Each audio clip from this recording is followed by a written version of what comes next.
Olá, tudo bem? Estamos aqui mais uma vez reunidos para um bate-papo do Portal de Negócios do Grupo Jaime Câmara. Estamos aproveitando aqui o Conecta Insights para a gente, trocar algumas experiências com os nossos clientes e hoje, para esse super bate-papo, eu tenho aqui convidadas que são maravilhosas, vão contribuir muito aqui com o nosso tema, que é liderança feminina. Então, para compor nessa nossa conversa, eu estou aqui com a Maíra Guerreiro, gerente de marketing da Unimed Goiânia, seja bem-vinda. Obrigada. Cristiana Moreira, nossa diretora de negócios do Grupo Jaime Câmara, e Camila Reis, diretora comercial da Criaí. Tenho certeza que o nosso bate-papo vai ser riquíssimo, falar sobre liderança feminina com mulheres tão especiais como vocês, vai contribuir muito aqui com a nossa conversa. Então, para a gente começar esse bate-papo aqui, eu queria começar com uma pergunta, assim, quais são os principais desafios que nós, mulheres, encontramos aí no dia a dia, dentro das empresas que a gente atua, com os nossos clientes? Queria que vocês compartilhassem um pouco desses desafios que a gente sabe que a gente tem passado aí por várias mudanças, do negócio, das empresas, e como que vocês veem isso hoje aí, diante do mercado? Bom, primeiro, obrigada pelo convite. Um prazer estar aqui com vocês. Em relação a esse tema, assim, eu acho que nos últimos anos a gente já avançou bastante, mas assim, ainda há muito a que caminhar. Eu acredito na liderança feminina num ponto de vista de que a gente se desdobra tanto pela exigência do mundo profissional, que é cada vez mais competitivo, mas também no sentido de conciliar o pessoal. Então, a mãe, a líder, enfim, estar no ambiente de trabalho. A dupla jornada, Exatamente. Que é muito grande. E isso está muito intrínseco culturalmente, né? Nós lutamos para estar aqui, nós estamos fazendo o nosso trabalho da melhor maneira possível, mas a gente não abandona também esse lado maternal, esse lado de cuidar da casa, de outros afazeres que a gente também já está tão veiculado, assim, digamos assim, nos anos, né, ao passar dos anos. É o desafio do equilíbrio de vários papéis, né? Do papel enquanto profissional, do papel enquanto mãe, esposa, dona de casa, que na maioria das vezes as mulheres exercem essa dupla jornada. Eu vejo também, não vou nem dizer que é o nosso caso, que lá no Grupo Jaime Câmara a gente sabe quanto a gente tem presença de liderança feminina, mas que é a questão de diferença salarial, que a gente sabe que é muito gritante no mercado ainda. Então, assim, você percebe claramente que quando a liderança ela é feminina, em algumas empresas você tem essa diferença. A questão de respaldar essa liderança, então, assim, ainda existe em alguns lugares preconceitos de que a liderança feminina ela não é casca grossa como a masculina. A gente viu recentemente um caso desse, por exemplo, quando a gente ouviu o G4 Educação fazendo aquele comentário, Deus me livre, de mulher se olha, porque a mulher vai ser dura. Não, gente, competência e liderança, na minha visão, não tem sexo. Né? O que importa é a capacidade de liderar, de integrar. Então, a liderança feminina ainda sofre um pouco isso hoje. E eu acho que a gente ainda tem uma vantagem, né, que é a questão da sensibilidade. Porque a liderança, ela exige essa sensibilidade, esse lado mais humano, que ele vem da mulher, né? Não adianta. E eu acho que essa questão da descredibilidade mesmo, ela é muito forte, aliada à nossa autocobrança. Né? Porque eu converso muito com a minha mãe sobre isso. A mulher, ela nasce com a culpa. Né? A culpa da profissional que às vezes está se sentindo inferior ali justamente por esses pontos, né? A culpa da mãe, a culpa da dona de casa, enfim. Eu acho que essa questão da descredibilidade, da culpa, atrapalha muito. E eu posso dizer por mim que transito ainda no meio dos eventos, né? A questão realmente do assédio. É muito difícil lidar com isso. Né? Graças a Deus eu nunca fui desrespeitada, mas já fui muito descredibilizada por ser mulher nesse meio. O mercado de eventos, ele acaba dando essa liberdade, né, assim, para que as pessoas às vezes passem, mas falando por nós mesmo ali, a gente está na área comercial, eu estou na área comercial, mas passei pela área de eventos também. Todas as minhas gestoras foram mulheres. Hoje, o grupo, a Cristiana como diretora, mas tem as outras colegas gestoras, marketing, planejamento. É um grupo de mulheres liderada por um vice-presidente homem. É um grupo com muitas mulheres. Isso. Diretoria de jornalismo é mulher. A diretoria de jornalismo. Então, assim, ao longo do tempo, trazendo um pouco até da minha realidade, eu tive uma história de mulheres guerreiras, assim, mulheres que são inspiração e que me formaram como profissional hoje. Mas também sempre encontrei, principalmente por a gente viver um perfil, numa cidade tem um perfil conservador e um mercado essencialmente masculino, né? Os donos das empresas e tudo. Então, assim, a gente lida o tempo todo com homens, ou com gestores, ou com clientes. Então, até mesmo assim, para primeiro se posicionar, a gente conversa muito sobre isso, se posicionar falando, eu estou aqui, eu tenho autoridade para isso. No início eu enfrentava muita questão assim, mas você é muito novinha, você é gestora, você é muito novinha, ou achava que eu era filha do gestor, ou achava que eu era estagiária. Então, tem essa questão também que a feminilidade traz do ser mais jovem, do parecer ser mais jovem. Então, assim, a questão da roupa, do posicionamento, de mostrar autoridade naquilo que a gente fala. Eu acho que principalmente vocês que estão lidando com a comunicação, com o marketing e tudo, de que forma vocês acham assim, que as campanhas, o posicionamento dessas marcas podem se diferenciar quando se trata de uma comunicação que seja mais assertiva para essa consumidora feminina, né? Eu acredito muito na verdade, né? Eu acho que a gente tem que estar sempre ali escutando o nosso público, trabalhando com personas concretas. Eu acho que histórias reais são fundamentais para a gente embasar uma campanha, para a gente fazer uma comunicação assertiva. Assim, a gente vive num mundo muito estereotipado, né? E essa questão generalista, ela não conecta, ela não aproxima, ela causa uma relação superficial. Então, eu acho que as empresas, de forma geral, que apostam nessa personalização, nessa comunicação mais visando todos os detalhes, ela tem muito mais resultado, ela se conecta muito mais, ela entrega a verdade. Então, eu acredito que campanhas voltadas para esse tipo de público, com esse cuidado, com esse, assim... Esse olhar, né? Exatamente. Tem que ser uma campanha verdadeira, ela tem que estudar a fundo, ela tem que entender o que é essa mulher, não ser generalista, fugir de estereótipos, não achar que mulher é sempre cor-de-rosa. Então, assim, você tem que ter essa diversidade, mostrar as diversas mulheres que representam aquela região, aquele público que você quer avançar. Porque se você ficar muito no estereótipo, ou você acabou de falar dessa questão de trabalhar com o desenvolvimento de influência, de como usar, porque não é só eu ter uma influência, se ela não traduz a verdade da minha marca, com os valores, eu não vou engajar. Então, eu preciso ter uma comunicação que seja voltada para a verdadeira mulher, e não para o estereótipo de mulher que a gente está acostumado ou que a gente definiu para a nossa região. Vou te dar um exemplo claro, aqui em Goiânia. A gente é estereotipada, a mulher goiana é uma mulher bonita que gosta de moda. Sim, ela é bonita, ela gosta de moda, ela é inteligente, ela poupa, ela investe, ela é preocupada com o orçamento do lar. A gente tem ela tem muito a oferecer. Isso, né? A gente tem uma gama ela é empreendedora, a gente sabe o quanto a gente tem a presença de mulher no empreendedorismo. Então, você só vai fazer uma comunicação assertiva se você realmente conhecer o público que você quer atingir. Né?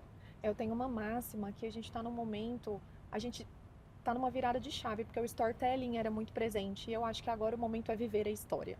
A gente contou muito a história, mas eu acho que o momento de viver a história, ele traz mais, né? A gente que trabalha muito nesse mercado com marketing de influência e tem se usado muitas influenciadoras para as campanhas e tudo mais, uma coisa que a gente fala muito para os nossos clientes, né? Tenha a sensibilidade de entender se aquele influenciador conecta com a sua marca. Aquela influenciadora te representa, o modo como que ela vive, o lifestyle dela, porque isso faz toda a diferença na assimilação do público, né, quanto a essa campanha. Porque não adianta, não, ela é bonita, ela tem muitos seguidores, qual história que ela conta, o que ela vive de fato, né? Então eu acho que esse momento de trazer não só a narrativa, né, mas essa vivência, igual você falou, real, campanhas reais, eu acho que faz toda a diferença nesse Sair momento. desse conceito, né, da mulher ideal, do estilo dos clichês, tipo né, assim, que a gente... Como a Dove fez aquela campanha grande em televisão, por exemplo, que a gente via claramente todos os perfis e todas têm a sua beleza. Foi uma inovação, né? Sim, porque é o que acontece, né? A gente conversa muito com os nossos clientes, né,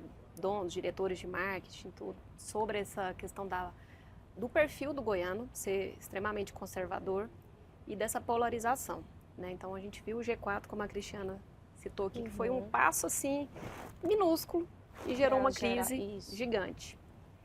Inclusive a assessoria deles é toda formada por mulheres, são donas da empresa, então elas, né, inclusive ele é sócio e conselheiro, enfim.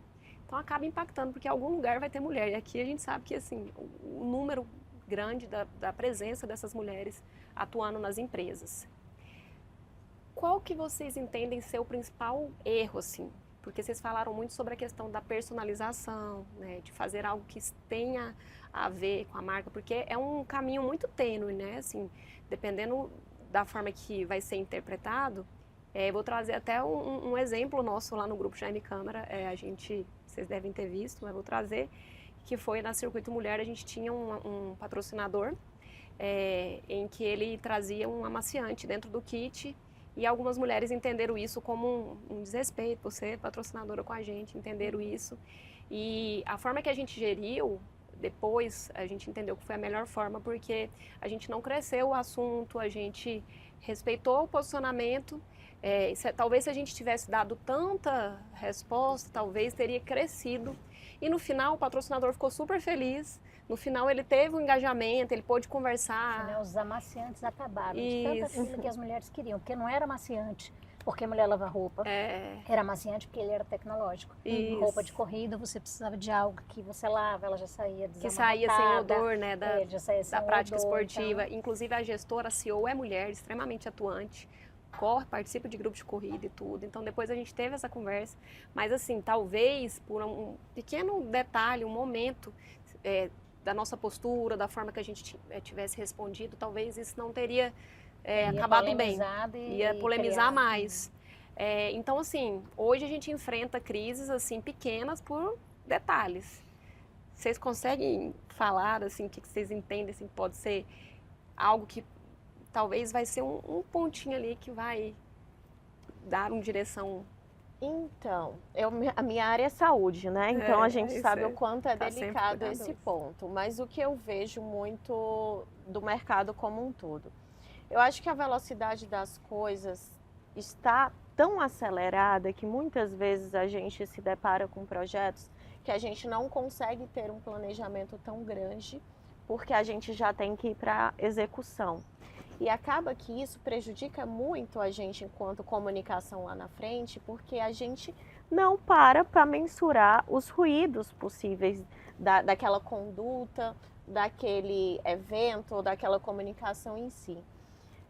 Então, ponto 1, eu acho que é positivo a gente ter uma população tão engajada e tão certa dos seus direitos, no sentido de que isso nos faz refletir o quanto nós estamos trabalhando com um público de fato que entende, que sabe o que é correto para ele, o que ele não quer.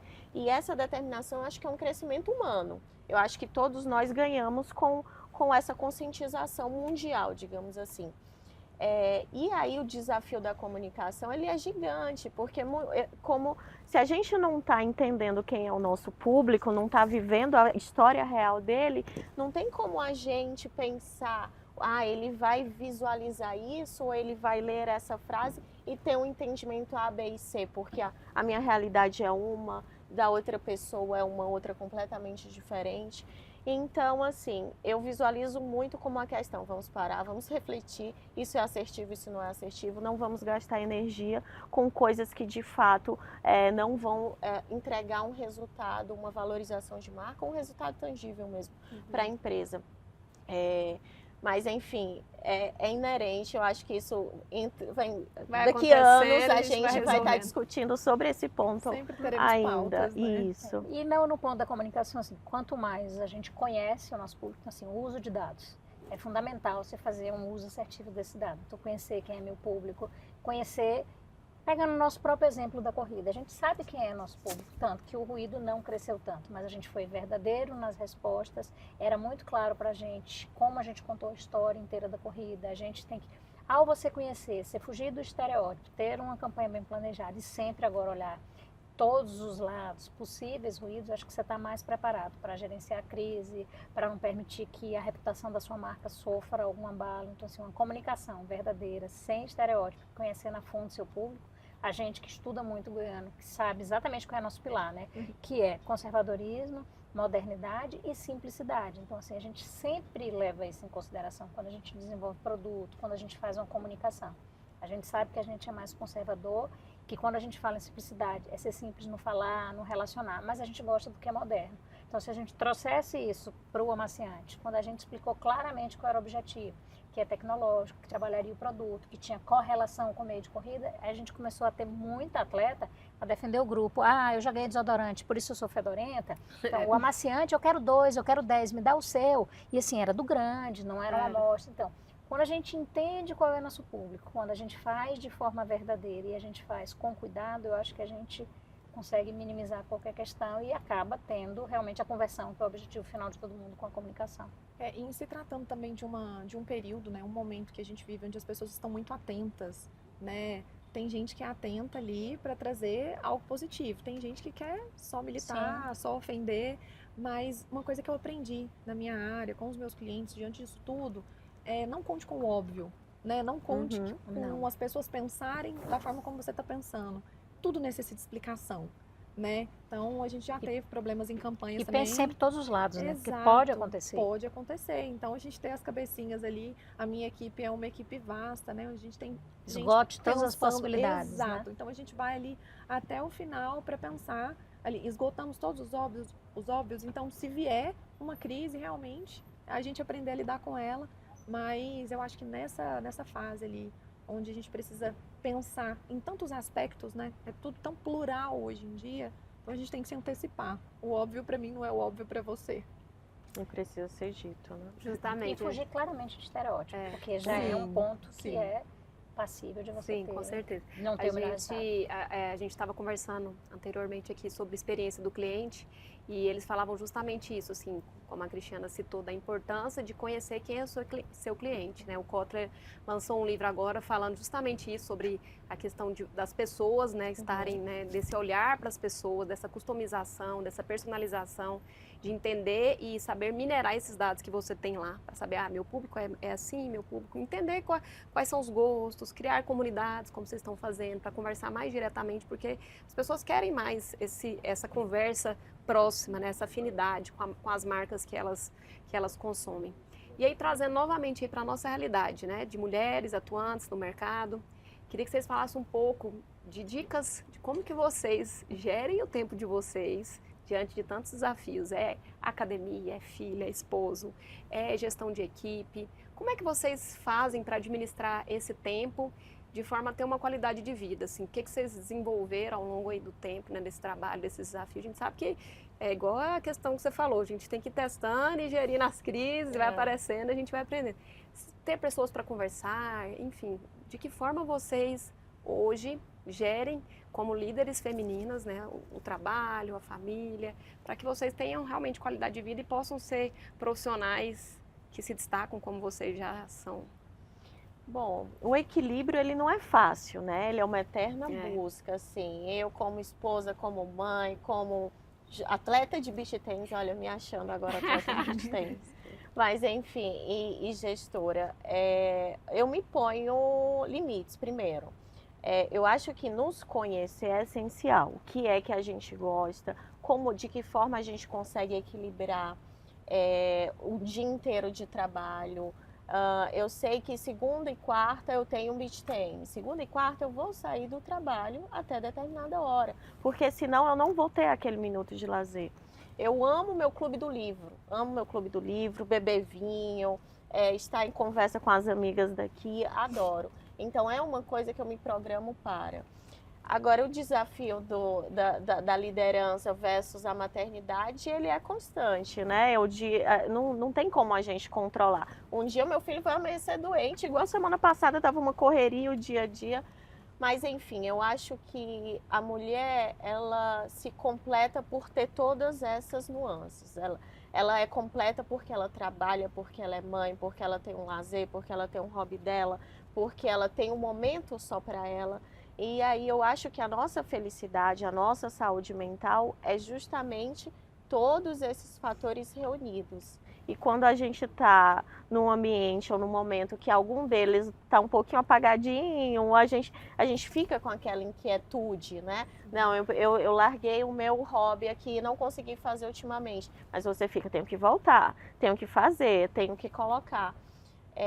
Então, o segredo para o equilíbrio, eu não acredito muito que exista uma fórmula ali para a gente pronta, seguir, né? Eu acho exato. que é uma questão de priorização. Uhum. Sim. Porque se a gente deixar, o dia da gente é invadido só pelo trabalho. Sim, sim. E se a gente não está bem cuidado, não tem uma saúde mental em dia, a gente não pode trabalhar, consegue ter aquela liderar, entrega, porque senão né? você não vai conseguir ter a entrega para seu time ou para sua própria família. Então, assim, eu tenho um planejamento pessoal. Cristiana, vocês têm noção, ela gere tudo. Você trabalha comigo, então você sabe, eu faço várias coisas. Então, assim, eu sou muito multitarefa. Acho que nós, mulheres, aprendemos a ser, até pelos diversos papéis que a gente exerce.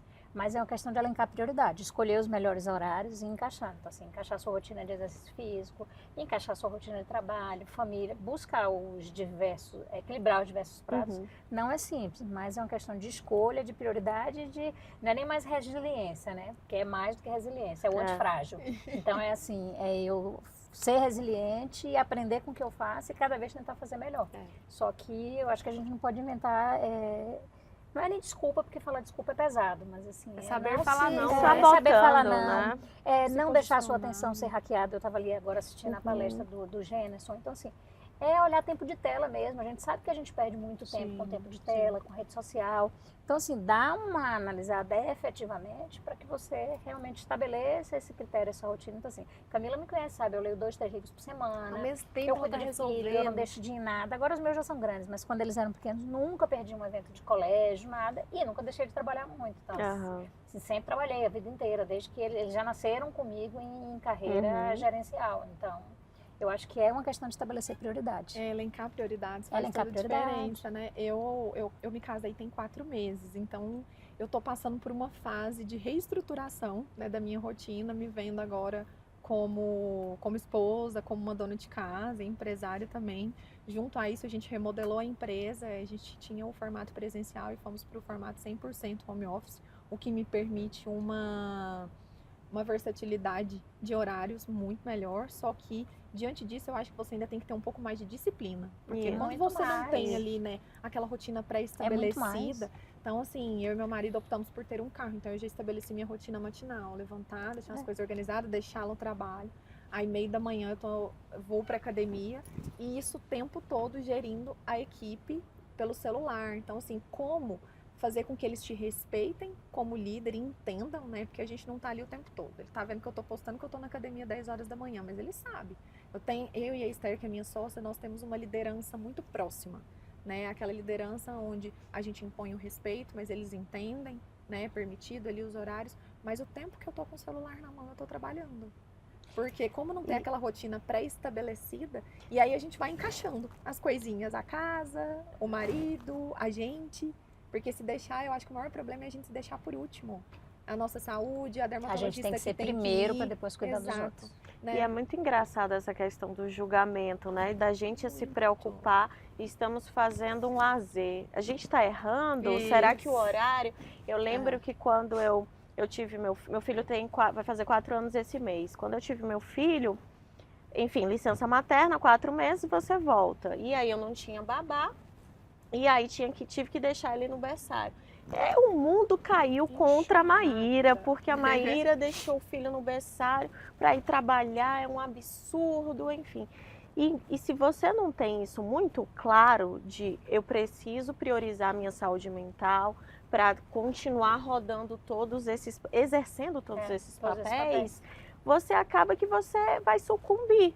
Porque você vê o outro apontando o dedo, você vê a sociedade impondo uma coisa, ou é a profissional, ou é a mãe, ou é uma coisa ou é outra, e não pode coexistir ali. E não existe fórmula, né? Tem mulher que, assim, naquele momento, eu quero desenvolver minha carreira, meu filho está no berçário, tá ok também, eu vou estar com ele nos horários. Tem mãe que prefere parar de trabalhar, porque quer ficar com filhos dois. Tá tudo então, bem, acho que tá tudo bem. Né? Cada uma escolhe o que é o seu primeiro formato. Eu voltei a trabalhar com um mês de filho nascido, por opção. Não era aqui, a empresa não me pediu e eu negociei. Eu ia um turno enquanto ela dormia e amamentei 8 meses, os 2 filhos. Mas eu tinha essa facilidade, eu tinha rede de apoio, então eu ia só de manhã.